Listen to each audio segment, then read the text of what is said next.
புது உத்தரவு போட்ட முதல்வர் விஜய். பதறிய ஆபீசர்கள். என்ன நடந்தாலும் அமைதியாகவே இருக்கிறார் என எதிர்க்கட்சிகள் முதல்வரை விமர்சனம் செய்து வந்தாலும் முதல்வர் விஜய் சத்தமே இல்லாமல் வேலையை செய்து கொண்டிருக்கிறார். ஆய்வு நிறுவனம் ஒன்று வெளியிட்ட மாசடைந்த நகரங்களின் பட்டியலில் மதுரை இடம்பெற்றிருந்தது மக்களிடையே மிகுந்த வருத்தத்தை ஏற்படுத்தியிருந்தது. அதனால் சமீபத்தில் நடந்த நகராட்சி நிர்வாக கூட்டத்தில் பல உத்தரவுகளை போட்டுள்ளார் முதல்வர் விஜய். இனி நான் போற பாதை சிங்கப்பாதை.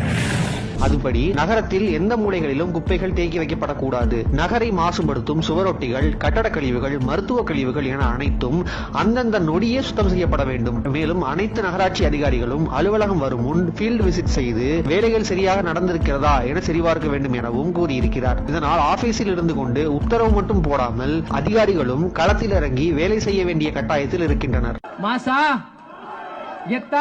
மக்கள் மக்கும் குப்பை, மக்கா குப்பை என பிரித்துக் கொடுக்கும் குப்பைகளை ஒன்றாக சேர்க்காமல் பிரித்து மக்கும் குப்பையை சயின்டிபிக்